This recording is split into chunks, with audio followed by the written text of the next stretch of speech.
വിജയേട്ടാ നമസ്കാരം. നമസ്കാരം.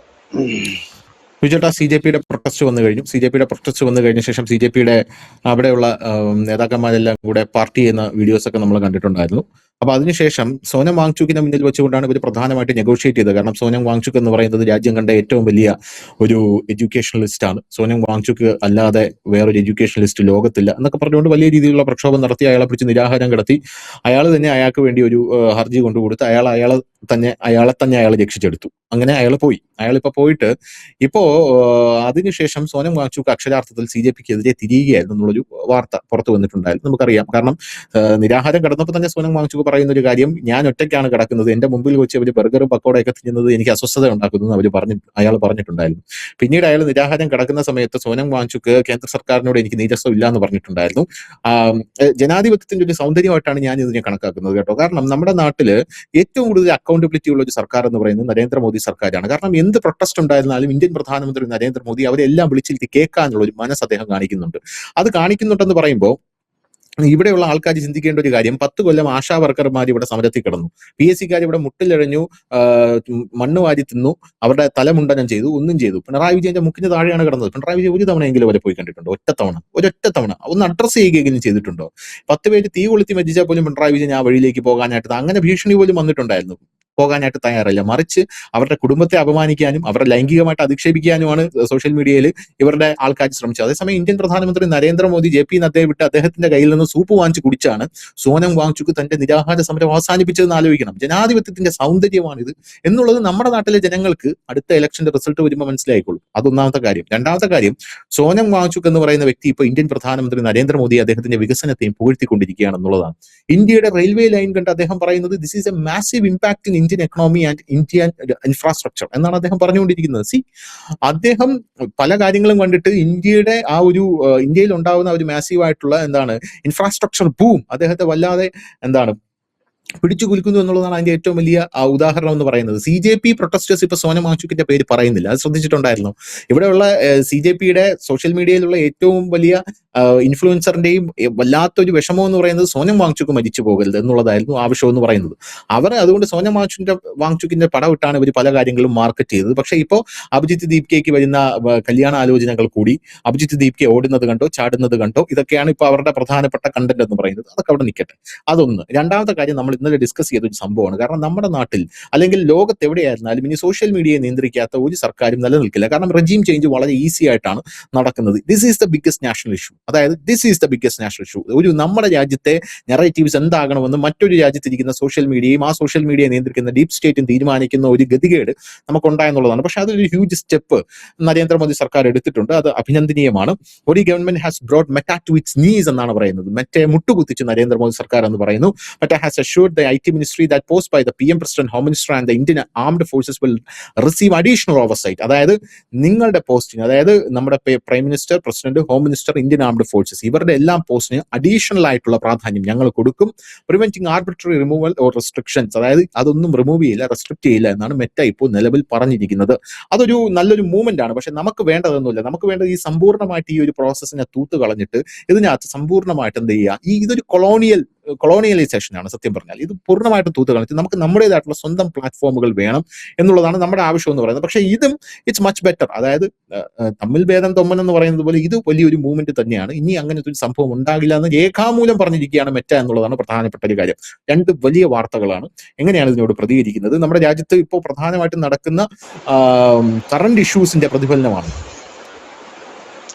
ഈ വാങ്ചുക്ക് ഇല്ലായിരുന്നെങ്കിൽ ഈ പാർട്ടികളുടെ സമരം എങ്ങും എത്തില്ലായിരുന്നു. വാങ്ചുക്ക് നിരാഹാരം കടന്നതോടുകൂടിയാണ് ലോകത്തിന്റെ മുഴുവൻ ശ്രദ്ധ, അല്ലെങ്കിൽ മാധ്യമങ്ങളുടെ മുഴുവൻ ശ്രദ്ധ, കാരണം ഈ ഡീപ് സ്റ്റേറ്റിന്റെ ഒരു ഓമനപുത്രനാണ് വാങ്ചുക്ക് എന്നുള്ളത് കൊണ്ട് തന്നെ ആ ഒരു ശ്രദ്ധ നിരാഹാരത്തിന് കിട്ടുന്നതും ആ സമരത്തിന് ഒരു ആച്ച് കിട്ടുന്നത്. ഇതിന് സമാനമായ ഒരു സംഭവം നടന്നിട്ടുണ്ട്. പ്രിയപ്പെട്ട പ്രേക്ഷകരുടെ അറിവിലേക്ക്, ഓർമ്മയിലേക്ക് ഞാൻ ഒന്ന് പോവുകയാണ്. രാംലീല മൈതാനത്ത് നമ്മുടെ ശ്രീ അണ്ണാ ഹസാരെ സമരം കിടക്കുന്നു. ആ സമരത്തിന്റെ അകത്ത് ഒരു ചെറുപ്പക്കാരനുണ്ടായിരുന്നു, പേര് അരവിന്ദ് കെജ്രിവാൾ. പുള്ളിയായിരുന്നു ഈ അണ്ണാ ഹസാരയുടെ കൂടെ ഉണ്ടായിരുന്നത്. വിശ്വസ്തനും എല്ലാം അങ്ങനെ നടക്കുന്നു. പക്ഷെ അണ്ണാ ഹസാര ഈ അരവിന്ദ് കെജ്രിവാളിന് ഒരു ഉപദേശം കൊടുത്തു. നീ ഇത് കച്ചവടം ചെയ്ത് പാർട്ടിയാക്കി മാറ്റരുത്, രാഷ്ട്രീയ പാർട്ടി ആക്കി മാറ്റരുത്. ഇതൊരു മൂവ്മെന്റ് ആണ്, അഴിമതിക്കെതിരെ ഉള്ളൊരു മൂവ്മെന്റ് ആണ്. നീ അത് മാത്രം കൊണ്ടു നടക്കുക, ഒരിക്കൽ പോലും ഇത് പാർട്ടി ആക്കരുതെന്നുള്ളത്. ആ ഒരു സമരം തീർന്നപ്പോൾ പിന്നീട് അരവിന്ദ് കെജ്രിവാൾ ആദ്യം ഒരു സംഘടനാ രൂപത്തിലേക്ക് ആം ആദ്മിയെ കൊണ്ടുവന്നു. അവര് ഡൽഹിയിൽ എന്തുകൊണ്ടാണ് അവർ ക്ലച്ച് പിടിച്ചതെന്ന് ചോദിച്ചു കഴിഞ്ഞാൽ 15 വർഷമായിട്ട് ഭരിക്കുന്ന ഷീലാ ദീക്ഷിത്തിന്റെ സർക്കാർ ഒരു വൃത്തികെട്ട സർക്കാരായിരുന്നു, പറയാതിരിക്കാൻ യാതൊരു നിർവാഹവും ഇല്ല. നമ്മുടെ ഈ നാഷണൽ ഗെയിംസ് നടന്നപ്പോൾ അതിന് മേടിച്ച പൂച്ചട്ടി അടക്കം വലിയ അഴിമതി. 3500 രൂപ 3800 രൂപയാണ് ഒരു പൂച്ചട്ടിക്ക്. അങ്ങനെ 3000 പൂച്ചട്ടിയാണ് മേടിച്ചത്. അതിൽ പോലും വെട്ടീര് നടത്തിക്കൊണ്ട് എല്ലായിടത്തും സർവത്ര അഴിമതി നടത്തിയ ഒരു മുഖ്യമന്ത്രിയായിരുന്നു ഷീലാ ദീക്ഷിത്. ആ ഷീലാ ദീക്ഷിത്തിന്റെ 15 വർഷത്തെ ഭരണത്തിൽ മടുത്തിലേക്ക്. അപ്പൊ എല്ലാവരും ചോദിക്കും, എന്നാൽ BJP ഒരു ആൾട്ടർനേറ്റീവ് അല്ലേ, ഒരു ചോയ്സ് അല്ലേ അവര് എന്ന് നോക്കിക്കഴിഞ്ഞാൽ BJPയുടെ ദില്ലിയിലെ ഒരു പ്രധാന പ്രശ്നം എന്ന് വെച്ചാൽ അവന്മാർക്കിടയിൽ തമ്മിത്തൽ എഴുതിയിട്ടുള്ള സമയമില്ല. അടിയോടടിയാണ്. ഇപ്രാവശ്യം മാത്രമാണ് അടിയും പിറവാസ്തവലും ഒന്നും ഇല്ലാതെ അവരുടെ ലിസ്റ്റ് പൂർത്തിയാക്കാൻ കഴിഞ്ഞത്. നോക്കിക്കോ, പഴയ വാർത്തകളെല്ലാം ഗൂഗിളിൽ അവൈലബിൾ ആണ്. നോക്കിക്കഴിഞ്ഞാൽ അറിയാം, എപ്പോഴും ദില്ലിയിൽ സ്ഥാനാർത്ഥികളെ പ്രഖ്യാപിക്കുമ്പോൾ ഇടിയും പിറവാസ്തവലിയുമാണ്. ഇതാണ് അവിടുത്തെ ഒരു പ്രധാനപ്പെട്ട പ്രശ്നം അവിടെ. അപ്പം അത് മാറിയായിരുന്നു ഇപ്രാവശ്യം. അപ്പോ അങ്ങനെ ആം ആദ്മി വരുന്നു. ആം ആദ്മിയുടെ ഒരു അവരുടെ ആൾക്കാരോടുള്ള പെരുമാറ്റം ഒരു പുതുമയുള്ളതായിരുന്നു. അതായത് ആൾക്കാരെ നേരിട്ട് പോയി കാണുന്നു, അവർക്ക് സാധനം മേടിച്ചു കൊടുക്കുന്നു. അതിനിടയിൽ അരവിന്ദ് കെജ്രിവാൾ അടി മേടിക്കുന്നു ഒരുപാട്. ഒരു കാരണത്ത് അടി കിട്ടുമ്പോൾ അരവിന്ദ് കെജ്രിവാൾ പറയുന്നത് ഇപ്പോഴത്തും കൂടെ തല്ലിയിട്ട് പോകുമെന്ന് പറയുന്നത്. അങ്ങനെയൊക്കെയുള്ള ഒരുപാട് പുതുമകൾ അതിനകത്ത് നമ്മൾ കണ്ടതാണ്. പിന്നെ ആ അടിച്ച ആളുടെ വീട്ടിൽ പോകുന്നു, ഇദ്ദേഹം ഭക്ഷണം കഴിക്കുന്നു. പിന്നെ ഇവർ കൊടുത്ത കുറെ വാഗ്ദാനങ്ങൾ ഇതുവരെ ഒരു രാഷ്ട്രീയ പാർട്ടിയും കൊടുക്കാത്ത വാഗ്ദാനം. സൗജന്യ വെള്ളം, ദില്ലിയെ സംബന്ധിച്ചൊക്കെ വെള്ളവും വൈദ്യുതിയും വളരെ ഇമ്പോർട്ടന്റ് ആയിട്ടുള്ള കാര്യമാണ്. കാരണം വലിയ ബുദ്ധിമുട്ടും പൈസയും ഒക്കെ അതിന് ചെലവഴിക്കുന്നതാണ്. അപ്പൊ വെള്ളം അവർക്കൊരു വലിയ പ്രശ്നം തന്നെയാണ്. കുടിവെള്ള ഫ്രീ വെള്ളം തരാം, ഫ്രീ കറണ്ട് തരുന്നു, ഇല്ലെങ്കിൽ അത് തരുന്നു, ഇത് തരുന്നു എന്നൊക്കെ പറഞ്ഞുകൊണ്ട് സൂപ്പർ ആയിട്ടൊരു പുതിയ എന്താണ് പറയുന്നത് മാനിഫെസ്റ്റോ അവർ പുറത്തിറക്കിക്കൊണ്ട് പ്രവർത്തിച്ചു. അവരുടെ ഒരു രീതി. പിന്നെ എല്ലാം വിദ്യാസമ്പന്നരായ ചെറുപ്പക്കാരും യുവാക്കളുമായിരുന്നു അതിനകത്തുണ്ടായിരുന്നു. ഇതെല്ലാം കൊണ്ട് ഇപ്പൊ ജനം എന്ത് കരുതിയെന്ന് വെച്ച് കഴിഞ്ഞാല് കൊള്ളാം ഇവന്മാരെന്ന് വെച്ചാൽ അങ്ങനെ കയറി വന്നതാണ്. ആ സമാന പാതയിലാണ് ഇപ്പൊ ക്രോക്രോച്ച് പാർട്ടി പോകുന്നത്. കാരണം ഇനി ആം ആദ്മി പാർട്ടിയെ സംബന്ധിച്ച് ഇനി മുമ്പോട്ട് വലിയ ആയസില്ല. കാരണം ആ പാർട്ടി തീർന്നു. ആ പാർട്ടി തീർന്നു വെച്ചാൽ അത് മറ്റുള്ള പാർട്ടികളെ പോലെ തന്നെയാണ് ഇവരും. കള്ളന്മാരാണ്, കൊള്ളക്കാരാണ്, അഴിമതിക്കാരാണ് എന്ന് ഒരു ബോധ്യം ജനത്തിന് വന്നതുകൊണ്ട് ഇനി ആ പാർട്ടിക്ക് എത്ര ആയുസുണ്ടെന്ന് അറിയില്ല. അപ്പൊ ആ പാർട്ടി തീരുമ്പോൾ അതിന് അതേപോലെ മറ്റൊന്ന് സംഘടിപ്പിച്ചുകൊണ്ട് വരേണ്ടത് ഈ ടീമിന്റെ. കാരണം ഈ ആം ആദ്മി പാർട്ടിയുടെ പണ്ട് തൊട്ട് ഉയരുന്ന ഒരു ആരോപണം ഇവർ ഡീപ് സ്റ്റേറ്റിന്റെ ഭാഗമാണെന്ന്, വലിയ ഫണ്ട് പുറത്തുനിന്ന് വരുന്നു എന്നാണ് പറയുന്നത്. ആ രീതിയിലുള്ള ഈ പാർട്ടി പോകുമ്പോൾ അടുത്ത ഒരു ക്രോക്രോച്ച് ജനതാ പാർട്ടി രൂപപ്പെടുത്തി വരുന്നുണ്ട്. ക്രോക്രോച്ച് ജനതാ പാർട്ടി വരുമ്പോൾ അവരെന്താണ് ആദ്യം ചെയ്തത്? ആ കൂട്ടത്തിൽ 10 പേര് കണ്ട മാന്യത തോന്നിക്കുന്ന വാങ്ചുക്കിനെ പിടിച്ച് അവിടെ ഇരുത്തുന്നു. ഈ വാങ്ചുക്കിനെ പിടിച്ചിരുത്തിയിട്ട് എന്താണോ അരവിന്ദ് കെജ്രിവാൾ അന്ന് ചെയ്ത പണി അത് തന്നെയാണ് ഈ അഭിജിത് ദീപ്കയും ചെയ്തിരിക്കുന്നത്. അന്ന് ഈ വാങ്ചുക്കിന്റെ തണലിൽ ഇരിക്കുന്നു. അവിടെ നിന്ന് പുള്ളി ഷൈൻ ചെയ്യുന്നു. അവിടെ നിന്ന് പുള്ളി ഒരു നേതാവായി ഉയർന്നു വരുന്നു. നേതാവ് ഒന്നല്ല, ഇപ്പൊ ഒരുപാട് പേരുണ്ട്. റാങ്കയൊക്കെയാണ് ഇപ്പോഴത്തെ അവരുടെ വക്താവ്. ഇതിങ്ങനെ പറയുന്നു. അതിനുശേഷം നമ്മൾ ഇപ്പൊ ഈ ഏഷ്യാനെറ്റ് ദിവസവും പറയുന്നുണ്ട് പാവപ്പെട്ട വിദ്യാർത്ഥികളെയാണ് പിടിച്ചു വെച്ചിരിക്കുന്നത്, അകത്തിട്ടിരിക്കുന്നത്. ആ വിദ്യാർത്ഥികളുടെ ലിസ്റ്റ് ഇന്നലെ നമ്മൾ പുറത്തു വിട്ടിരുന്നു. അതിൽ 101 പേര് കൊലക്കേസ് പ്രതികളാണ്. അതിലേതാണ്ട് 62 പേര് ബലാത്സംഗക്കാരാണ്. പീഡനക്കാര് വേറെ, സ്ത്രീകളെ അതിക്രമിക്കുന്നവരെ കണ്ട് 235 പേരുണ്ട്. അവരുടെ ഫുൾ ഡീറ്റെയിൽസ് നമ്മൾ ഇന്നലെ വിട്ടിരുന്നു. നമ്മുടെ ന്യൂസ് ഇന്ത്യ മലയാളം ചാനൽ എല്ലാ ഡീറ്റെയിൽസ് കിടപ്പുണ്ട്. അപ്പം ഇങ്ങനെ നിൽക്കുന്ന ഒരു സാഹചര്യത്തിലാണ് ഇവർ വീണ്ടും ഒരു സമരം സ്റ്റാർട്ട് ചെയ്യാനായിട്ട് പോകുന്നു. ഇന്നലെ ജന്തർ മന്ദിറിൽ ഇടതുപക്ഷത്തിന്റെ ചില വിദ്യാർത്ഥികളും ആളുകളും ഒത്തുകൂടിയിരുന്നു. അവിടെ ഇപ്പോൾ ജന്തർ മന്ദിർ ഇപ്പോൾ ലോക്ക് ചെയ്തിട്ടുണ്ട്. കൂടുതൽ സൈന്യത്തെ അവിടെ കൊണ്ട് മീൻസ് RAF-നെ അവിടെ കൊണ്ട് വിന്യസിക്കുകയും ചെയ്തിരിക്കുന്നു. ഇനി ഈ സമരത്തിന് വലിയ പ്രസക്തിയില്ല. കാരണം വാങ്ചുക്ക് തന്നെ ഇന്ത്യയുടെ ഡെവലപ്മെന്റ്സിനെ കുറിച്ച് പറയുന്നു. അതുപോട്ടെ, വാങ്ചുക്ക് പറയോ പറയാതിരിക്കുകയോ ചെയ്യാം. പക്ഷെ ഇവരിപ്പോൾ ഉയർത്തുന്ന ഈ സമരത്തോട് ഒരാൾക്കും ഐക്യദാർഢ്യപ്പെടാൻ കഴിയില്ല.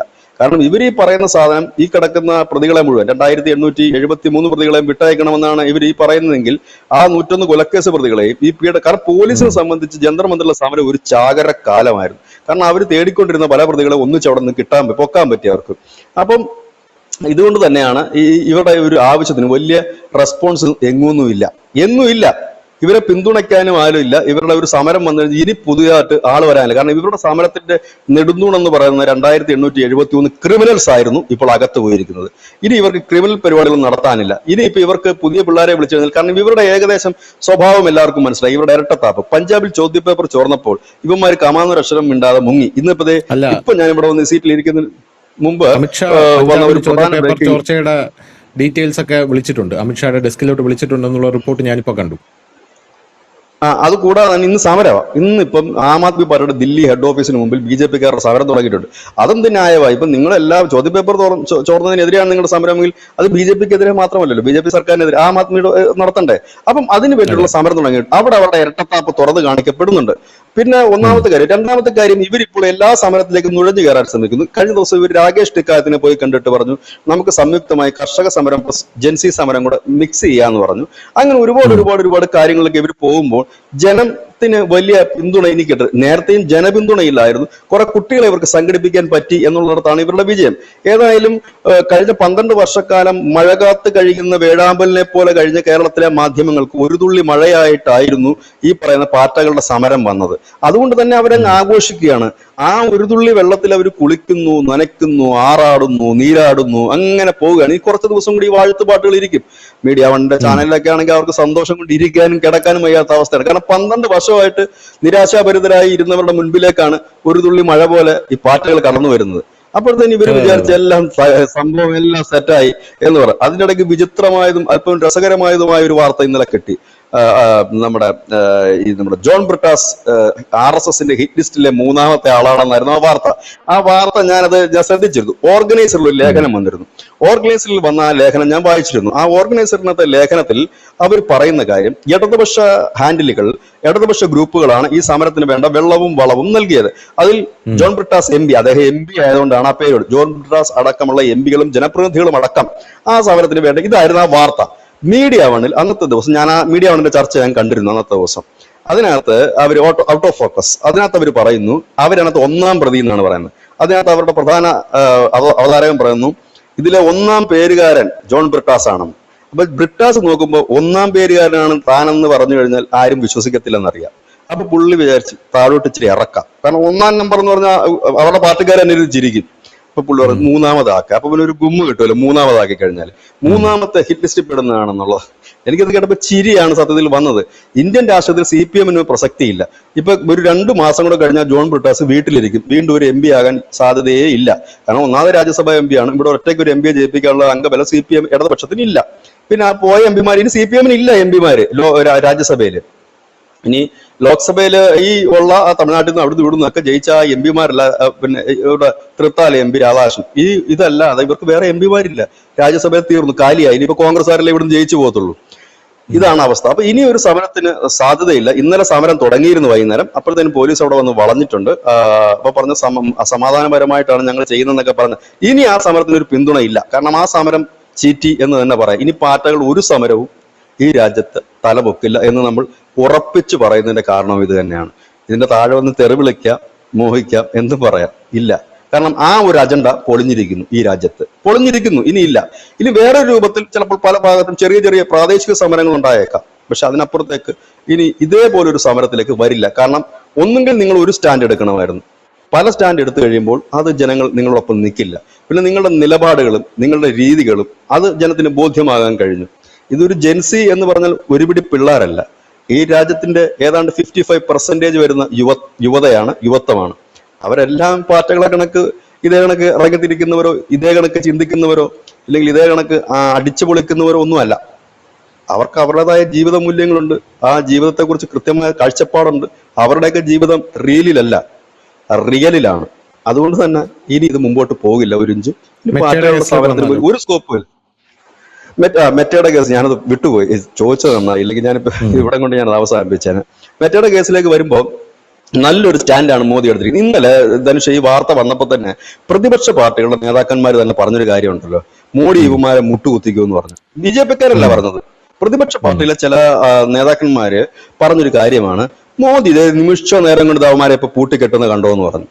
അങ്ങേർക്ക് 30 മിനിറ്റ് പോലും വേണ്ടെന്ന് പറഞ്ഞു തീരുമ്പോഴാണ് ഈ വാർത്ത വരുന്നത്. അതായത് ഇന്ത്യൻ പ്രധാനമന്ത്രി, ഇന്ത്യൻ രാഷ്ട്രപതി, ഒപ്പം തന്നെ നമ്മുടെ സൈനിക മേധാവികൾ, സൈനിക പോസ്റ്റുകൾ ഇത് എഡിറ്റ് ചെയ്യാനോ ഇല്ലെങ്കിൽ ഡൗൺ ചെയ്യാനോ മറ്റൊന്ന് ചെയ്യാനോ മെറ്റ ചെയ്യില്ല എന്ന ഒരു ഉറപ്പ് മെറ്റ നൽകിയിട്ടുണ്ട്. ഇതൊരു വലിയ മൂവ്മെന്റ് തന്നെയാണ്. ഇതിപ്പോ ഇനി എക്സ്റ്റെൻഡ് ചെയ്യും. ഇപ്പൊ നമ്മളിപ്പോ ഇത്രയും പേരുടെ ആണെങ്കിൽ ഇനി അടുത്ത സ്റ്റെപ്പിൽ പറയും. കാരണം എന്ന് വെച്ചാൽ ഇന്ത്യയെ കണക്ക് ഒരു മാർക്കറ്റ് കളഞ്ഞിട്ട് മെറ്റയ്ക്ക് എങ്ങും പോകാനില്ല. ഇവർ എങ്ങും ഈ ഒരു മാർക്കറ്റ് കളഞ്ഞിട്ടില്ല. ഓസ്ട്രേലിയയിലും മറ്റു രാജ്യങ്ങളിലുമൊക്കെ ഈ മെറ്റയ്ക്ക് ഇന്ത്യ മാത്രമേ ഉള്ളൂ, വേറെ ഒന്നും ഇല്ലേ പോകാൻ. അത് എപ്പോഴാ കയറി വന്നതെന്നും കൂടെ അറിയണം. ഈ മോദിയാണ് കാരണം അത് കയറി വരാൻ. നമ്മുടെ ചൈനക്കാരൻ്റെ ഒരു സാധനം ഉണ്ടാകും, ടിക്ടോക്ക് വന്നു. ഇവിടെ ടിക്ടോക്ക് വന്ന് ആലിബാബ വന്നൊക്കെ നിൽക്കുമ്പോൾ സമയത്ത് അവന്മാരൊരു പോക്കർത്തരം കാണിച്ചായിരുന്നല്ലോ. ഗാൽവാനിൽ 2020 ഒരു അടിയും പിടിയും ബഹളവും ഒക്കെ ഉണ്ടാക്കി. ആ കലിപ്പില് ഈ നരേന്ദ്രമോദി സർക്കാർ എന്ത് ചെയ്തു? ഇവന്മാരെ ബാൻ ചെയ്തു, എടുത്ത് കളഞ്ഞു. ആ ടിക്ടോക്ക് പോയ ആ ഒരു ഗ്യാപ്പിലാണ് മെറ്റ വന്നു. മെറ്റ വന്നു കഴിഞ്ഞ ഉടനെ തന്നെ അമ്മമാര് മറ്റേ ഇൻസ്റ്റാഗ്രാം അങ്ങ് സ്റ്റാർട്ട് ചെയ്തു. അപ്പൊ ആ പൊട്ടന്മാര് വിചാരിക്കണ്ടേ ഫേസ്ബുക്ക് ഈ ലോകത്തൊരു രാജ്യങ്ങൾ യൂസ് ചെയ്യുന്നില്ല. പ്രധാനമായിട്ടും അമേരിക്ക പോലും ഇപ്പൊ ഫേസ്ബുക്കിന് പകരം സ്നാപ്ചാറ്റ് എന്ന് പറഞ്ഞ ആപ്പൊക്കെയാണ് അമേരിക്കയിൽ വളരെ ഫേമസ് ആയിട്ടുള്ളത്. ഫേസ്ബുക്ക് ഏറ്റവും കൂടുതൽ ഉപയോഗിക്കുന്നത് ഇപ്പൊ ഇന്ത്യക്കാരാണ്. പ്രധാനമന്ത്രി രാത്രി 8 മണിക്ക് വന്ന് ആജ് രാത് 11 ബജെ സെ ഫേസ്ബുക്ക് ഓർ ഇൻസ്റ്റാഗ്രാം ലീഗൽ ടെൻഡർ നിഹി ചലേഗ എന്ന് പറഞ്ഞു കഴിഞ്ഞാൽ യവന്മാരുടെ കടയടക്കം പോകുന്നുള്ളതാണ് പ്രധാനപ്പെട്ട കാര്യം. തീർന്നു, അതോടുകൂടി തീർന്നു. കാരണം ആ അമ്മമാർ ആദ്യം മനസ്സിലാക്കേണ്ട കാര്യം, ഇവരെക്കാളും വലിയ പോപ്പുലർ ആയിരുന്ന, ഇവരെക്കാളും വലിയ ശക്തമായ ടിക്ടോക്ക് ഒറ്റ ദിവസം കൊണ്ടാണ് പൊട്ടിപ്പോയത് ഇവിടുന്ന്. ടിക്ടോക്ക് ഇപ്പോഴും നിലനിൽക്കുന്നുണ്ടായിരുന്നെങ്കിൽ ഇൻസ്റ്റാഗ്രാം വരികയില്ല. കാരണം ഇൻസ്റ്റാഗ്രാമിനേക്കാളും വലിയ ഫീച്ചേഴ്സ് ആണ് ടിക്ടോക്കിനുള്ളത്. ഇപ്പൊ ടിക്ടോക്ക് വരുന്നുണ്ട്.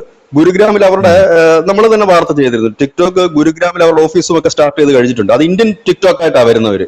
നേരത്തെ ചൈനീസ് കമ്പനി അല്ലായിരുന്നു, ഇതിപ്പോ ഇന്ത്യൻ കമ്പനിയായിട്ട് ഇന്ത്യൻ ടിക്ടോക്ക് എന്ന രീതിയിലാണ് ഇപ്പൊ വരുന്നത്. അതുപോലെ മറ്റേ ആലിബാബ എന്ന് പറഞ്ഞിട്ട് ഇവർക്ക് ഒരു സൈറ്റ് ഉണ്ടായിരുന്നു, ഒരു ഓൺലൈൻ പർച്ചേസിംഗ് സൈറ്റ്. അതും തിരിച്ചു വരുന്നുണ്ട്, അതും ഇന്ത്യൻ പതിപ്പായിട്ടാണ് വരുന്നത്. ഈ ടിക്ടോക്ക് വീണ്ടും വരികയും മോദി മെറ്റയ്ക്ക് ഒരു തട്ടോടെ കൊടുത്തു കഴിഞ്ഞാൽ മെറ്റ ഇവിടുന്ന് പൂട്ടിക്കെട്ടി പോകും. ഞാനിത് പറയുമ്പോൾ പ്രിയപ്പെട്ട ഫേസ്ബുക്കിലുള്ള പ്രേക്ഷകരെ വിഷമിക്കുകയോ മോദിയെ ചീത്ത വിളിക്കുകയോ ചെയ്യരുത്. രാജ്യവിരുദ്ധത കാണിച്ച ഇതൊക്കെ ഉണ്ടാകും. പിന്നെ അന്നേരം പറയും എന്റെ സ്വകാര്യ ഇടം കൊണ്ടുപോയേ കാണുന്നില്ല എന്നൊക്കെ പറഞ്ഞ് വിലപിച്ചിട്ട് കാര്യമൊന്നുമില്ല. ഇവിടെയാണ് ഞാൻ കഴിഞ്ഞ ദിവസം പറഞ്ഞത്, ഇതൊന്നും നമ്മുടെ സ്വകാര്യ ഇടമല്ല എന്ന് നമ്മൾ നേരത്തെ പറഞ്ഞത്. എന്റെ പ്രൊഫൈൽ, എന്റെ സ്വന്തം, എന്റെ സ്വകാര്യം എന്നൊന്നും ഇല്ല. നാളെ ഇന്ന് രാത്രി അദ്ദേഹം വിചാരിച്ച ഇന്ന് തീരും. ഇന്നിപ്പോ തുടങ്ങി വെച്ചിട്ടുണ്ട്. എന്തായാലും ഞാൻ പറഞ്ഞില്ല, ഈ ഗൂഗിളിനടക്കം, ഗൂഗിളാണ് ഇപ്പൊ ഏറ്റവും കൂടുതൽ അനുസരണയോടെ ഈ പറയുന്ന കാര്യങ്ങളൊക്കെ ഇപ്പൊ ചെയ്യുന്നത്. എന്തെങ്കിലും ഒന്ന് പറഞ്ഞാൽ അപ്പൊ വന്ന് ഒപ്പിട്ടിട്ട് റെഡി ആയിട്ട് പോകും. ഏതായാലും മെറ്റയ്ക്ക് കുറെ നാളായിട്ടുള്ള നെഗളിപ്പ് ഉണ്ടായിരുന്നു. കാരണം അവർ ഒരുപാട് കേസ് പോയി. കർണാടകത്തിൽ ഒരു കേസ് കിടപ്പുണ്ട്. കാരണം ഈ എന്താ പറയുന്ന ഡീറ്റെയിൽസുകൾ കൈമാറണം എന്നുള്ളത്, അത് പറ്റത്തില്ലെന്ന് പറഞ്ഞു. പറ്റത്തില്ലെങ്കിൽ സുപ്രീം കോടതി പറഞ്ഞൊരു കാര്യം പൂട്ടിക്കെട്ടിക്കൊണ്ട് പോയി. ഈ രാജ്യത്തിന് ഒരു നിയമമുണ്ട്, അതനുസരിക്കാൻ നിങ്ങൾക്ക് പറ്റിയില്ലെങ്കിൽ നിങ്ങൾ പൂട്ടിക്കെട്ടിക്കൊണ്ട് പോക്കോ, നമുക്കൊരു വിരോധമില്ലെന്ന് പറഞ്ഞു. അപ്പൊ അവന്മാർ കുറച്ച് താന്നു. അങ്ങനെ നിൽക്കുകയാണ് അവരുടെ അവസ്ഥ.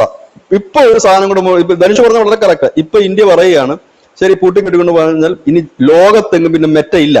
കാരണം അവർക്ക് ഏറ്റവും കൂടുതൽ അവർക്ക് ആകെ നിലനിൽക്കാൻ പറ്റുന്ന സ്ഥലം ഇതേ ഉള്ളൂ. അമേരിക്ക പണ്ട് ആ ഫേസ്ബുക്കിനോട് വലിയ ആരാധകരൊന്നുമില്ല. പല രാജ്യങ്ങളും ഫേസ്ബുക്ക് ഒരു വേസ്റ്റ് സാധനമാണ്. ഇവിടെ മാത്രമാണ് ഫേസ്ബുക്ക് പോകുന്നത്. ഇൻസ്റ്റാഗ്രാമിൽ ഏറ്റവും കൂടുതൽ ഫോളോവേഴ്സ് ഉള്ള രാജ്യവും ഇന്ത്യ. കാരണം മറ്റ് പ്ലാറ്റ്ഫോമുകളുണ്ട്. ഈ ടിക്ടോക്ക് ഒന്നും എല്ലാ രാജ്യങ്ങളും നിരോധിച്ചിട്ടില്ല.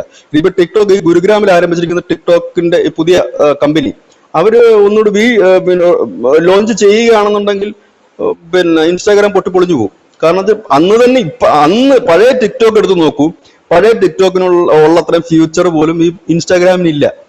പിന്നെ നമുക്ക് വേറൊന്നും ഒരു ഓപ്ഷൻ ഇല്ലാത്തതുകൊണ്ട് മാത്രമാണ്. ഏതായാലും മോദിയുടെ ഒരു മാസ് മൂവ്മെന്റ് ഇതാണ് നമ്മൾ പ്രതീക്ഷിക്കുന്നത്. നമ്മുടെ പ്രധാനമന്ത്രിയെ കുറിച്ച് നമുക്കുള്ള അഭിമാനം തോന്നുന്നതും നമ്മൾ അദ്ദേഹത്തിൽ നിന്ന് പ്രതീക്ഷിക്കുന്നതും ഇതുപോലെ നിമിഷ നേരം കൊണ്ട് ടക്കേന്ന് പറഞ്ഞിട്ടൊരു പണി നടത്തുക എന്നുള്ളത് മാത്രമാണ്.